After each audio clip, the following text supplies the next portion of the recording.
말씀 베드로전서 2장 11절에서 17절까지의 말씀을 봉독하겠습니다. 사랑하는 자들아, 거류민과 나그네 같은 너희를 권하노니 영혼을 거슬러 싸우는 육체의 정욕을 제어하라. 너희가 이방인 중에서 행실을 선하게 가져 너희를 악행한다고 비방하는 자들로 하여금 너희 선한 일을 보고 오시는 날에 하나님께 영광을 돌리게 하려 함이라. 인간의 모든 제도를 주를 위하여 순종하되 혹은 위에 있는 왕이나 혹은 그가 악행하는 자를 징벌하고 선행하는 자를 포상하기 위하여 보낸 총독에게 하라. 곧 선행으로 어리석은 사람들의 무식한 말을 막으시는 것이라. 너희는 자유가 있으나 그 자유로 악을 가리는 데 쓰지 말고 오직 하나님의 종과 같이 하라. 뭇 사람을 공경하며 형제를 사랑하며 하나님을 두려워하며 왕을 존대하라. 아멘. 나이가 들고 보니까 한 가지 치명적인 단점이 있더라고요. 잔소리가 많아지더라고요. 이 잔소리가 백해무익합니다. 누구도 이 잔소리를 요구하지 않습니다. 아무도 잔소리를 요청하진 않아요. 그런데 이 잔소리가 늘더라고요. 가진 이 짧은 지식으로 보이는 세상에 대해 아주 즉각적으로 반응합니다. 이 뇌를 거치지도 않은 말이 툭 튀어나오는 것, 이게 바로 잔소리입니다. 여러분의 잔소리가 누군가의 삶을 변화시킨 적 있던가요? 아무도 요구하지 않는 잔소리가 늘어가는 것, 나이 들어 가장 유념해야 할 것 중에 한 가지가 잔소리하지 않는 것 아닌가 싶어요. 혹여라도 제가 잔소리하거든 잔소리하지 마세요 한 말씀만 덧붙여 주십시오. 제가 바로 알아듣겠습니다. 왜 우리는 이 세상 돌아가는 일만 봐도, 누군가의 행동 하나만 봐도, 말 하나만 봐도 잔소리가 터져 나올까요? 우리는 그 상황에 이미 판단을 가지고 있어요. 보자마자 판단합니다. 그러다 보니 잔소리가 나오죠. 그런데 여러분, 이 판단이라는 것이 아주 특별한 의미를 갖고 있는 것 아세요? 판단이 가지고 있는 아주 특별한 의미를 오늘 말씀을 통해서 한번 나눠보려고 합니다. 오늘 본문은 또 베드로의 잔소리가 시작되는구나 싶으실 수도 있어요. 이 말씀을 읽고 나면 많은 분들은 의례 이렇게 생각합니다. 구원을 위한, 죄사함을 위한 일종의 조건으로 받아들인다는 거예요. 오늘 본문 이렇게 나타나 있죠. 너희 정욕을 제어하라. 왕들과 총독들의 권위에 순종하라. 착하라. 선을 행하라. 이런 내용들이 담겨 있거든요. 이 말씀을 놓고 보면 이것은 우리의 구원을 위한 조건이구나. 우리의 죄사함을 위한 조건이구나 정도로 받아들이는 것이 보통이에요. 그래서인지 오늘 본서에서는 베드로가 16절에 이렇게 단언합니다. 16절입니다. 너희가 자유가 있으나 그 자유로 악을 가리는 데 쓰지 말고 오직 하나님의 종과 같이 하라. 여기에서 중요한 건 종과 같이 하라가 아니라 너희에게 자유가 있다는 거예요. 다시 말해서 이것은 규범이 아니다, 율법이 아니다라는 것입니다. 이것은 너희의 죄사함을 위한, 구원을 위한 조건이 아니다라는 단언이에요. 너희에게 자유가 있다. 그렇게 놓고 보면 오늘 본문 말씀이 조금 더 납득이 되지 않습니다. 자유가 있다면서 왜 굳이 이런 여러 가지 권면의 말씀을 늘어놓고 있을까요? 오늘 본문에서 주목해 보아야 할 말씀은 바로 12절에 있어요. 너희가 이방인 중에서 행실을 선하게 가져 너희를 악행한다고 비방하는 자들로 하여금 너희 선한 일을 보고 오시는 날에 하나님께 영광을 돌리게 하려 함이라. 이렇게 해야 하는 이유에 대해서 명확하게 이야기하고 있죠. 너희를 비방하는 자들로 하여금 오시는 날에 하나님께 영광을 돌리게 하려고 너희는 이런 것들을 행하라 이렇게 권면하고 있어요. 아무렇지도 않게 본문을 읽으면 그렇구나 싶으실지 모르겠지만 여러분, 이것은 대단히 이상한 일입니다. 저와 여러분은 압니다. 이 오시는 날이 뜻하는 바가 무엇이죠? 주님께서 오시는 날이죠. 하나님의 심판의 날입니다. 오시는 날은 저와 여러분에게는 복음이죠. 그런데 그렇지 않은 비방하는 자들에게는 어떤 날이겠어요? 심판의 날이잖아요. 그런데 이 심판을 받는 자들이 주님께서 오시는 그날에 영광을 돌린답니다. 이게 말이 됩니까? 심판받는 자들이 하나님께 영광을 돌릴 수 있어요? 아니, 자신들이 영원한 영벌에 처해지는데 영광을 돌릴 수 있겠느냔 말이에요. 오늘 본문은 그렇게 기록하고 있잖아요. 심판을 당하는 자들, 비방하는 자들이 오시는 날에 하나님께 영광을 돌리게 하려고 너희는 이렇게 하라라고 권면하고 있단 말입니다. 말이 안 되죠. 그런데 왜 베드로는 이렇게 언급하고 있을까요? 이것은 우리가 영광에 대해 오해를 하고 있기 때문에 그렇습니다. 여러분, 흔히 영광이라고 말하면 어떤 이미지가 떠오르세요? 연말이 되면 시상식들이 있잖아요. 이 시상식에서 많이 등장하는 감사의 인사말이 무엇입니까? 먼저 하나님께 영광을 돌립니다. 이런 인사말이 제법 많이 등장하죠. 과거에는 이런 인사말이 참 많았던 것으로 기억합니다. 여러분, 그렇게 우리가 하나님께 영광을 돌립니다 라고 하면 그것이 하나님께 영광을 돌리는 것일까요? 이것이 우리가 영광에 대해 가지고 있는 이미지예요. 헬라어로 영광이라고 하면 독사라는 단어를 사용합니다. 도케오라는 말에서 파생된 말이에요. 이 의미가 기대, 판단, 생각, 장엄, 존귀, 여러 가지 의미를 담고 있어요. 물론 영광이라는 의미도 있고요.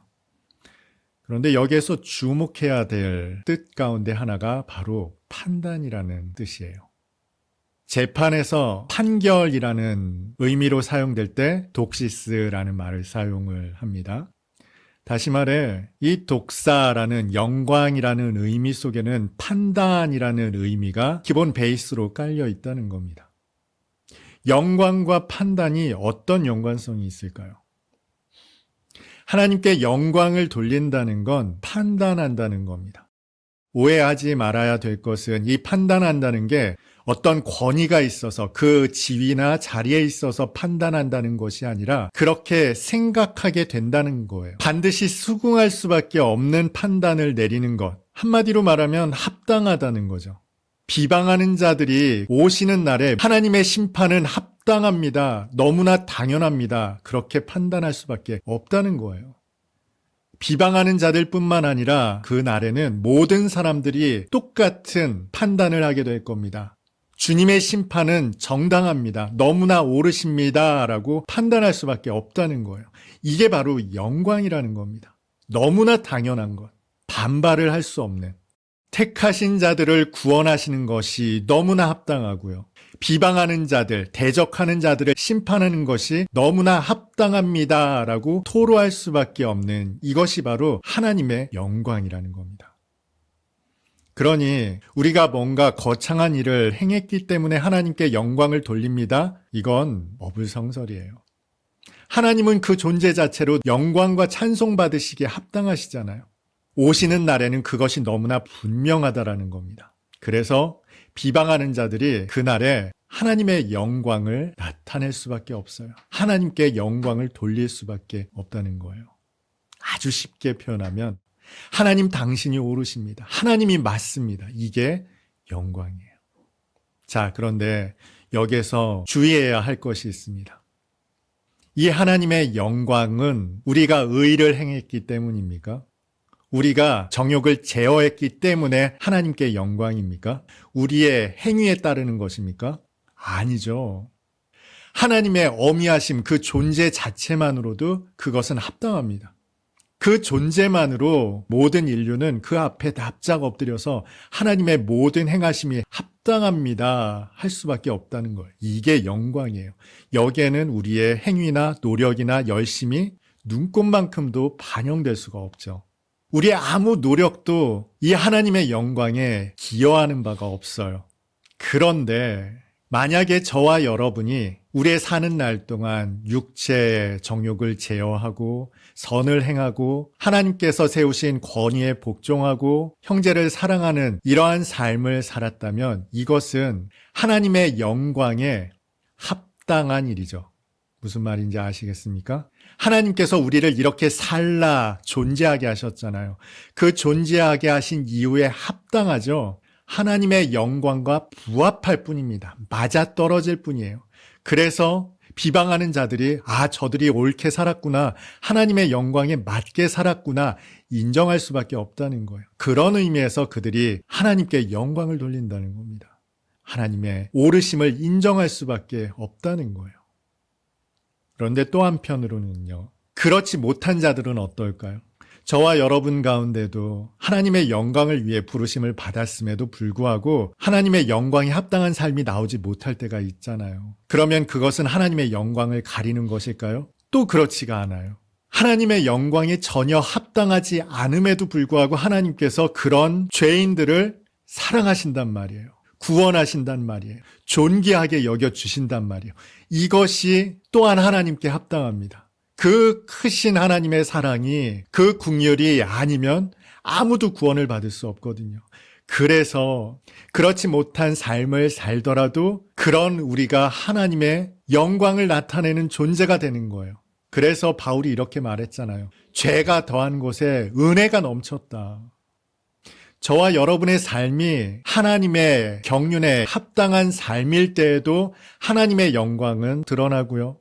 우리가 그런 삶을 전혀 살지 못하는 정말 보잘것없는 비루한 인생을 살았더라도 그런 우리를 구원하심에 있어서 하나님의 영광은 더없이 빛난다는 겁니다. 그런 의미에서 저와 여러분은 자유인이에요.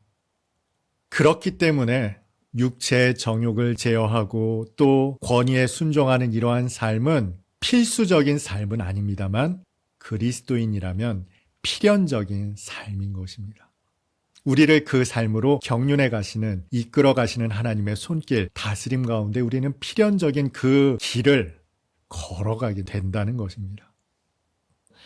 쉽게 설명드리면 이런 예가 될 수 있을 것 같아요.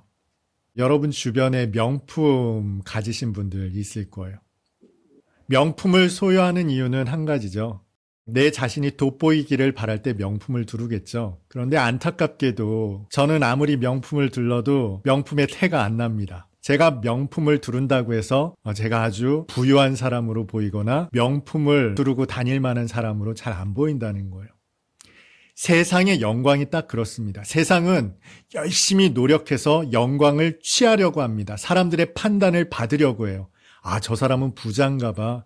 저 사람은 학식이 많은가 봐. 지식이 많은가 봐. 이런 판단을 받으려고 온갖 명품으로 치장을 합니다만 그러나 그의 생은 결국 명품답지 않은 죽음으로 귀결될 수밖에 없다는 거예요.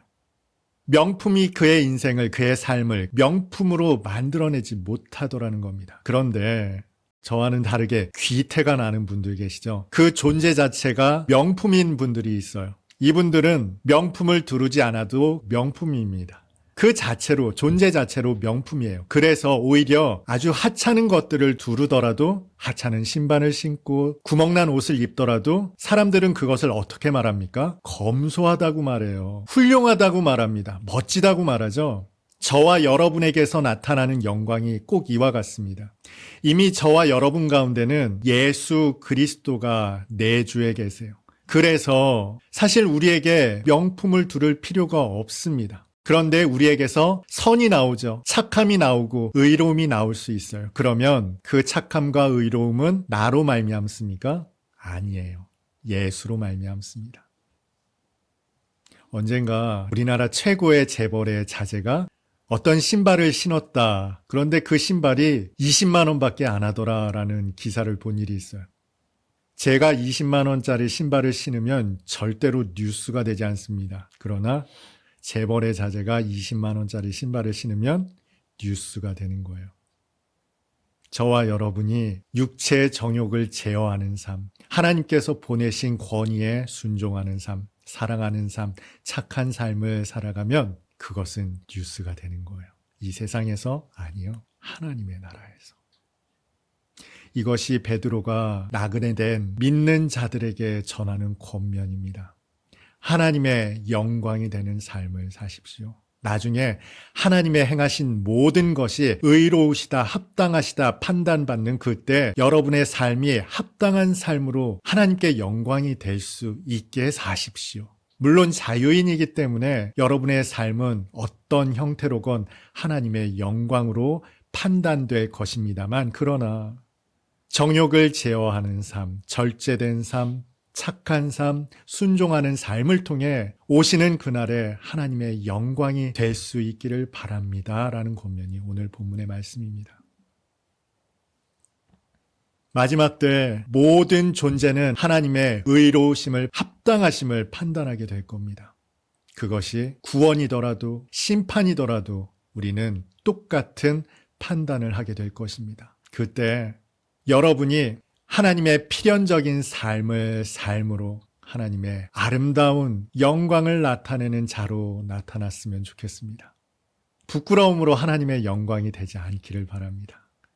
여러분의 착함과 의로움과 선함과 절제함과 경건함으로 하나님의 영광이 되는 오늘 예배드린 저와 여러분 다 될 수 있기를 주님의 이름으로 축복합니다.